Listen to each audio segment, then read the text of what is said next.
After the success of Resident Evil 2, Capcom had multiple Resident Evil projects being developed at once. Their next major installment, which would later be released as Code Veronica, was being developed for next-generation consoles. Capcom did not want their fans to wait too long for another entry, so their answer was to promote one of their side games to be the next numbered entry on the PlayStation. And that's how we get Resident Evil 3. Now, this is also the first Resident Evil game we've got to that I have not played before. I know the gist of the story and characters, but I've never actually sat down and played this one. I'm keeping my expectations a little low, only because I know not to expect another grand sequel, since that's kind of what Code Veronica was to be, but I'm not counting out this game yet. Let's see what Resident Evil 3 is all about. Resident Evil. Resident Evil 3 Nemesis was released in 1999, just 1 year after Resident Evil 2, and was made by a different, less experienced team than its predecessors. It was still produced by series staple Shinji Mikami, who helped create the idea of Nemesis, which we'll get to later. With the project's promotion to a main numbered entry, the story of the game was completely overhauled. Set just 1 day before Resident Evil 2, the game follows the destruction of Raccoon City after the outbreak of the virus. As a smaller game, Resident Evil 3 is centered around a single playable character. Since both Chris and Claire Redfield were being used for another project in development, Code Veronica, Capcom found that the only suitable character to use for this entry was none other than Jill Valentine, and her redesign here is really something else. Tube top, miniskirt, big boots, oh man, Jill can get it. Anyway, Jill's main objective here is to escape the city while maintaining her goal of bringing down Umbrella. While previous entries were based around large buildings like the mansion or police station, Resident Evil 3 opens with the option to explore the burning town of Raccoon City. This provides a large area to explore and adds to the severity of the outbreak in the city. Of course, the classic pre-rendered backgrounds show a lot of detail and hints at what Raccoon City is like. I love the map in this game, and fully exploring the city gives a lot of immersion.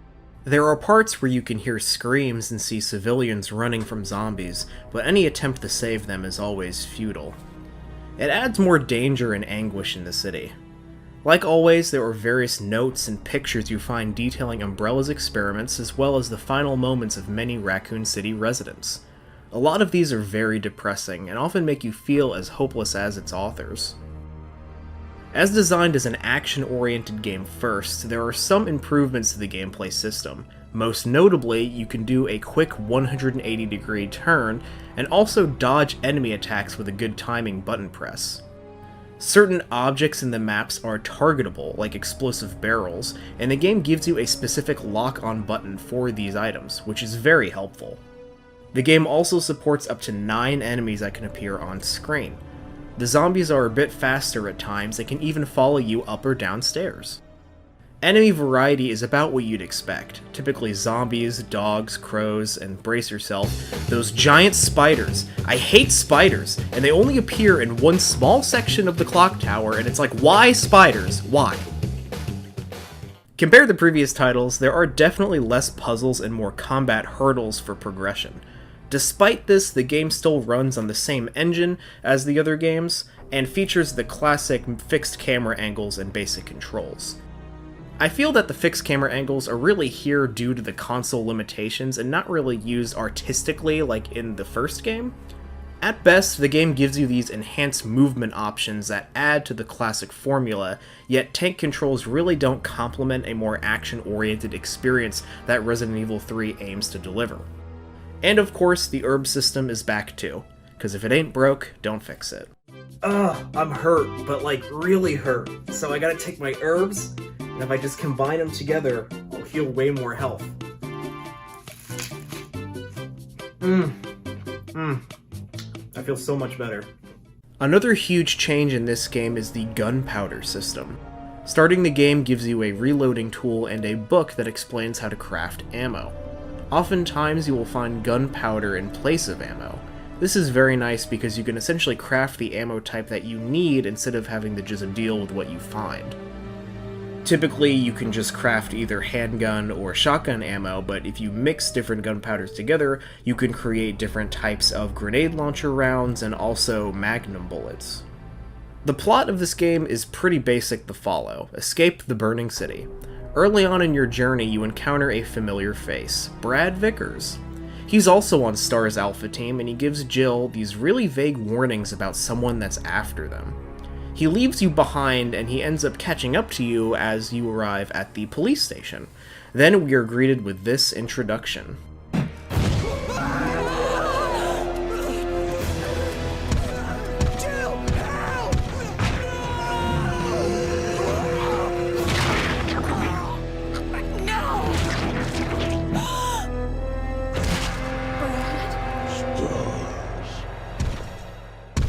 So we got a lot to break down here. First of all, who the heck cares about Brad?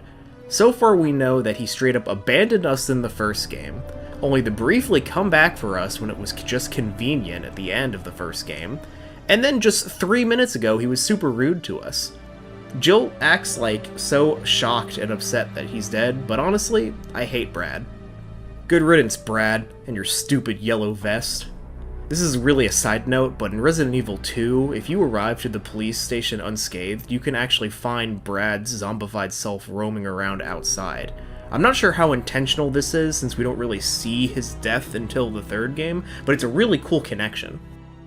Now, going back to the cutscene here, we get to see the real man of the hour, Nemesis. Your first encounter here also presents a really cool feature in this game, choices. These show up a handful of times and let you pick what you would do in a given situation.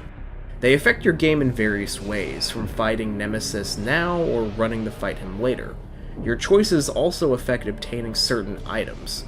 So there's an argument for replayability here, despite the fact that the choices don't have super big changes with everything. There's still just only one solid ending, but it does have some slight differences. I like the choices because they give the player more freedom for what they can do, and makes it feel a lot more interactive. Once you deal with Nemesis here, you finally enter the police station. Most of it is blocked off, but the rooms you can explore are the same as from Resident Evil 2. From the office room with Leon's welcome decorations to the STAR's office.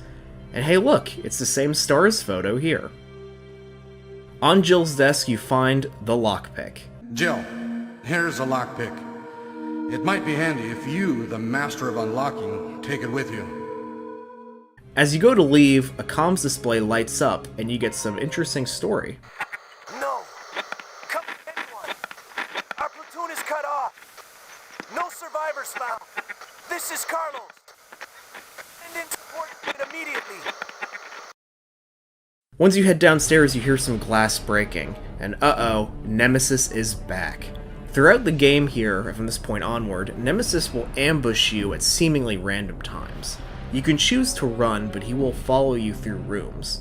Fighting him in these scenarios is usually the best bet, and Nemesis is absolutely the run killer here. Even with a grenade launcher or magnum, he still takes multiple hits, and you have to dodge his rocket launcher and his really swift punches. He's very fast, and he will chase you down.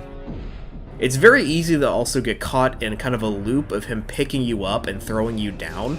You have to mash like crazy to get up after this attack, and he can still grab you when you're on the ground.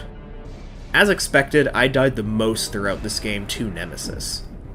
The constant threat of Nemesis coming back gives a whole layer of fear to the Resident Evil experience, very much like Mr. X from Resident Evil 2, but to the extreme here. As Shinji Mikami explains, quote, "I wanted to introduce a new kind of fear into the game, a persistent feeling of paranoia. The Nemesis brings that on in spades. When it disappears after the first confrontation, you live in constant dread of the next attack. The idea is to make you feel like you were being stalked. Going into an area, even if already explored, still has the thought that Nemesis can catch up to you at any time, and that is terrifying. Unlike a slower tension-based fear from Resident Evil 1, the real dread in Resident Evil 3 follows in the footsteps of Resident Evil 2, with combat slowly becoming more and more in the forefront of the series. Not to say that this is a bad thing, just a different type of fear building, and one that really grew to adapt with what was popular and working at the time with zombies. After Jill leaves the police station, you eventually meet up with Carlos from the radio. He's a mercenary hired by Umbrella to help contain the outbreak. You help him and his squad to get a trolley working so you can get to a clock tower zone in the city to be extracted. Carlos's commanding officer Nikolai is pretty suspicious, but he allows you to help them since you are a strong and capable STARS member. While scrounging the city, you gather more items to get the trolley rolling, as well as getting some fun banter with Carlos. I know. You wanna ask me out? All the foxy ladies love my accent. It drives them crazy. What? Keep dreaming. Hey, back off, Carlos. She's mine. Once you get the trolley rolling, Nemesis attacks and you crash at the Clock Tower Plaza. No, not that clock tower. At this point, you are away from the major city and you get to explore a smaller sectioned off area in the game, which I liked. This area is quite small, but it allows for some puzzles to ring the clock tower bell, which will signal a rescue helicopter. You do so, however, it ends up getting destroyed by Nemesis, and then you get to fight him. During this fight, Jill becomes infected with the T-Virus. Oh no! But thankfully, Carlos arrives to save Jill. At this point, you get to play as Carlos for a brief period and go to a nearby hospital for a vaccine. We get to see the return of the hunters from Resident Evil 1, which is nice. They jump around and are very quick here. Definitely a big challenge. Carlos fixes the vaccine and saves Jill. Hooray! But she's been unconscious for a few days. At this point, the events of Resident Evil 2 have concluded, for those keeping track at home. You soon find out that the city is going to be destroyed by the US government with a nuclear strike since Umbrella's mercenaries could not contain the virus. Your choices lead to dealing with Nikolai, who has somehow found another helicopter. He was absolutely going to leave me behind, so I decided to just take him down. After this, you get one final showdown with Nemesis before you end him for good. He definitely changes into a very weird final form, but with the help of an Umbrella-made railgun, you kick him down for good. And with a final choice to end Nemesis, you get rewarded with Jill's most iconic line of the series. You want stars? I'll give you stars. The ending has you escape, and based on my choices, a new helicopter comes in to rescue Jill and Carlos, and its pilot is none other than Barry Burton from the first game. Thanks, Barry! Jill vows yet again to take down Umbrella for good, and we get to see a very interesting scene of Raccoon City just getting destroyed. And with that, the game is over. When Resident Evil 3 was released, it was met with mostly positive reviews and sold fairly well. This was also during a period where Capcom was really pushing the marketing for their games. Early copies of Resident Evil 3 contained a bonus demo disc for another title they developed, Dino Crisis. And if you buy Dino Crisis, it contains a demo disc for Resident Evil 3. Huh. Kind of a little demoception there, huh? After release, biggest complaints at the time were at the game's length. Being only one disc and one playable character was quite different from what was kind of the norm for Resident Evil at this time. Once you leave Raccoon City, you do only have the smaller clock tower area, the hospital sequence with Carlos, and then the park and factory before the end of the game. These smaller areas after you leave town only take a few hours altogether, so overall, this is definitely the shortest Resident Evil game thus far. At the time, I can see this criticism, yet with the knowledge of the development now, I think it is excusable. To me, the biggest issue in the game is in its difficulty. The game presents you with two options, easy and hard mode, and to me, this is the most difficult Resident Evil game I've covered yet. With such an emphasis on combat, the hard difficulty with limited ammo and multiple shots needed to take enemies down, it can be a challenge. Unlike prior entries, you can't really dodge enemies since there are so many so close together. On the other hand, the easy mode is just too easy. It gives you every weapon in the game right at the beginning with lots of ammo. Enemies also take less damage, and you get 2 more item slots, and you get infinite ink ribbons. There just isn't a good middle ground here. Despite this, I think Resident Evil 3 is still a solid game. It has a good addition on the controls and has nice references to the game's story so far. A small detail I like a lot is this bar that shows up on the side of your item box that tells you where in the box certain items are. Resident Evil 3 definitely adds features to the series' staple formula. Its emphasis on freedom with the ammo crafting system, the cinematic choices, really make it stand out on its own to make up for its campaign length.